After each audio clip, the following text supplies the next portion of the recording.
Peggy Hopkins Joyce was born Emma Marguerite Upton on May 26, 1893, in Norfolk, Virginia. Peggy Hopkins Joyce's life was far from ordinary. She was a daughter of a barber, Caleb Upton, and his wife, Nellie. Peggy's early years were marked with modesty and simplicity. However, her ambitions and charm would soon catapult her into the limelight because from a young age, Peggy was determined to escape her humble beginnings and seek a life of glamour and excitement. From a young age, Peggy exhibited a flair for performance and a yearning for a life beyond her small-town origins. Her striking beauty and vibrant personality hinted at the glamorous future that awaited her. At just 15 years old, Peggy made a bold decision that would set the course for her future. So she left home with a vaudeville bicyclist, seeking adventure and fame. It was while en route to Denver, Colorado, Peggy's life took a dramatic turn when she met millionaire Everett Archer Jr. on a train. He was captivated by her charm and quickly became enamored with Peggy, leading to their marriage in 1910 when she was 17 years old. However, the union was short-lived. Archer had the marriage annulled after 6 months upon discovering that Peggy was underage. Peggy later claimed that the life of a millionaire's wife was not what she had envisioned and that she was bored to death in her marriage. Using the settlement money from her brief marriage, Peggy decided to attend the private Chevy Chase School for Girls in Washington, D.C. It was here that she met husband number 2 Sherburne Hopkins, a lawyer and the son of a prominent, wealthy attorney. The two married on September 1, 1913. But Peggy's restless spirit soon led her to abandon the prim life of a Washington wife. In 1917, she left Hopkins to pursue a career in show business in New York City. Peggy's move to New York marked the beginning of her ascent to fame. She quickly found work as a chorus girl in Broadway shows, her beauty and charisma making her a standout even in the competitive world of New York theater. She appeared in several Ziegfeld Follies productions, known for featuring the most beautiful and talented performers of the era. Peggy's early life was characterized by daring choices and headline-grabbing events. Starting with her first marriage at the age of 17 to Everett Archibald Jr., who was the son of a wealthy Philadelphia businessman. This marriage set the tone for a series of brief high-profile marriages that would become a hallmark of her life. Her second marriage to another wealthy man, a millionaire by the name of Sherburne Hopkins, who provided her with substantial financial resources and connections in high society. As Peggy's fame grew, so did her reputation as a socialite and also a trendsetter. She became known for her lavish lifestyle, expensive jewelry, and high-profile romances. Newspapers eagerly reported on her every move, from her shopping sprees to her romantic entanglements. Peggy's personal life continued to be as dramatic as any movie plot, with her third marriage to millionaire Stanley Joyce in 1920. This union, like her previous ones, was marked by public scandals and legal battles, culminating in a headline-making divorce 4 years later in 1924. Throughout the 1920s and 1930s, Peggy remained a fixture of the gossip columns, her romances with wealthy men and her extravagant lifestyle keeping her in the public eye. Her early life, filled with bold decisions and dramatic turns, set the stage for a career and personal life that captivated the public and cemented her place in the annals of American social history. But you can't really talk about Peggy without mentioning her marriages, because it is through the result of those marriages that made her quite the notorious figure of her time. Her first marriage was to Everett Archer Jr. in 1910, as I mentioned earlier. This marriage ended with an annulment 6 months later because Everett discovered that she was underage. Her second was to Sherburne Hopkins in 1913 and ended in 1920. Which was strange that she married another millionaire, because she is publicly known to have said that she found life as a wife of a millionaire to be boring after her first marriage ended in 1910. However, she seemed to have changed her tune in 1913 when she married Sherburne Hopkins, a lawyer and the son of a prominent attorney. This marriage provided Peggy with substantial financial resources and connections in high society. However, Peggy's restless spirit led her to leave Hopkins in 1917 to pursue a career in show business in New York City. Their divorce was finalized in January 1920. Her third husband was J. Stanley Joyce, and the marriage was from 1920 to 1921. Peggy's third marriage to the millionaire lumberman J. Stanley Joyce brought her even more attention, especially after she went on a famous $1 million shopping spree. Their marriage was tumultuous and short-lived, ending in a highly publicized divorce in 1921. Peggy retained the Joyce surname, which she used for the rest of her life.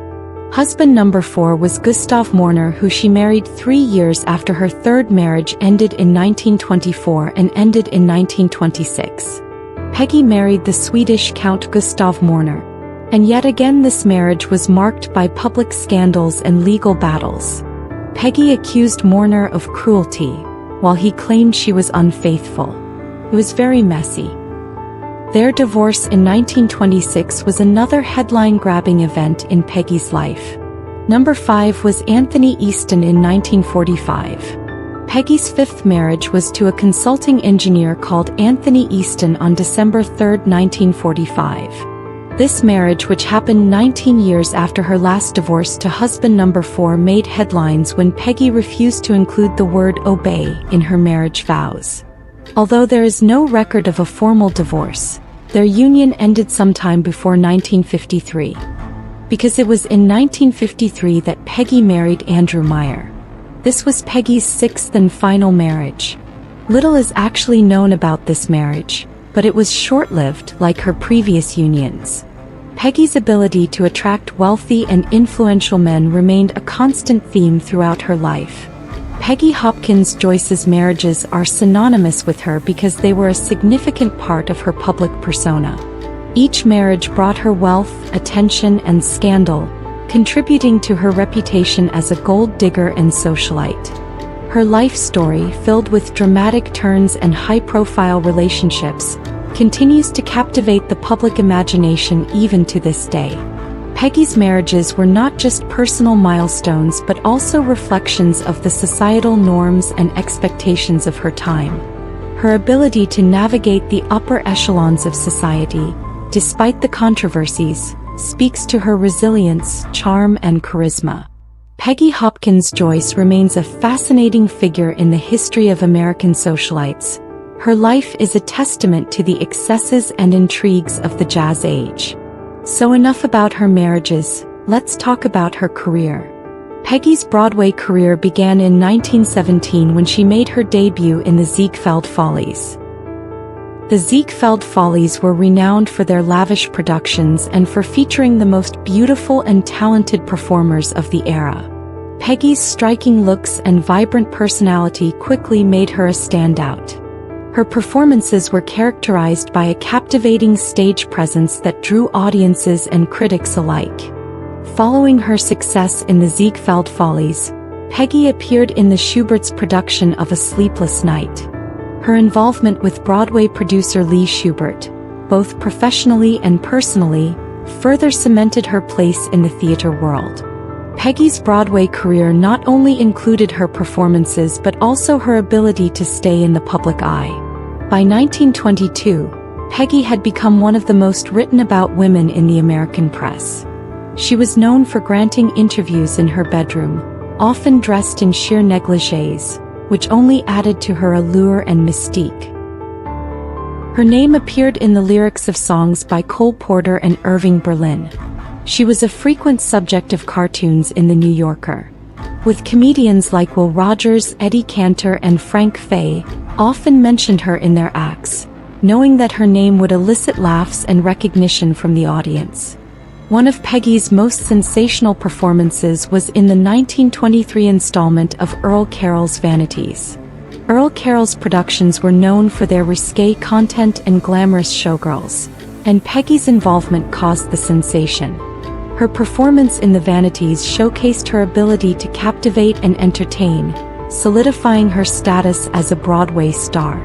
Peggy also ventured into the world of silent films. She appeared in The Skyrocket in 1926, a film that stirred controversy and led to legislative discussions about movie censorship in Wisconsin. And although she was not considered a great actress, her beauty and notoriety ensured that her films attracted attention and audiences. Peggy Hopkins Joyce's Broadway career was marked by her ability to blend performance with personal publicity. She was a master of self-promotion, using her beauty, charm, and high-profile relationships to maintain her place in the public eye. Her life on and off the stage was a constant source of fascination, making her one of the most memorable figures of the jazz age. Peggy's story is a testament to the power of ambition and the allure of the spotlight. Her Broadway career, though not the longest or most critically acclaimed, remains a significant chapter in the history of American theater. This far in the video, you have to agree with me that Peggy was very scandalous. Apart from her 6 marriages, she also had high-profile affairs with celebrities like Charlie Chaplin and Walter Chrysler. One of the most remarkable aspects of Peggy's life was her love for jewels. She was known for her extensive collection of diamonds and other precious stones. Peggy famously owned the 46.95-carat Jonker diamond, which she had set into a ring. Her penchant for luxury and opulence was legendary, and she often flaunted her wealth in public, further cementing her status as a jazz age icon. Peggy Hopkins Joyce's influence extended beyond her personal life and into popular culture. She was a muse for many artists and writers of her time. Scott Fitzgerald is said to have drawn inspiration from Peggy for his character Daisy Buchanan in The Great Gatsby. Her life story was a testament to the excesses and glamour of the Roaring Twenties, and she became a symbol of the era's hedonism and decadence. Despite the substantial wealth Peggy amassed through her marriages and career, her later years were plagued by financial troubles. The fortune she had accumulated dwindled, forcing her to sell many of her prized possessions, including the famous 127-carat Portuguese diamond. Peggy's extravagant lifestyle, which had once been her hallmark, became increasingly difficult to maintain in her later years. Even as she aged, Peggy continued to make public appearances, often attending high society events and parties. Her presence at these gatherings was a reminder of her once dominant status in the social scene. However, the contrast between her earlier opulence and her later financial struggles was stark. In her later years, as her star began to fade, she remained a figure of fascination. She published her autobiography, Men, Marriage, and Me, in 1930, offering a candid look at her tumultuous life. Peggy Hopkins Joyce passed away on June 12, 1957, in New York City at the age of 64. She was buried at the Gate of Heaven Cemetery in Hawthorne, New York. Her death marked the end of an era, but her life story continued to captivate the public imagination, making her legacy a complex one. She is often remembered as the quintessential gold digger of the jazz age, a woman who used her beauty and charm to navigate the upper echelons of society. Her life was a series of bold decisions and headline-grabbing events that made her a fixture in the gossip columns of her time. Peggy's story has been referenced in various cultural works, from comedians to musicians, because she was the it girl. Peggy was the moment, and mention of her name brought the people using it clout. Something of note is that despite the controversies and scandals that surrounded her, Peggy's ability to reinvent herself and remain relevant in the public eye is a testament to her resilience and charisma. Her life serves as a fascinating chapter in the history of American socialites. Thanks for watching this video. If you enjoy stories like these, make sure to check out the other 2 videos showing on the screen right now about Hedy Lamarr and Hetty Green, 2 fascinating women and icons who defined our modern times. Make sure to also subscribe to the channel and like the video. I'll see you in the next one.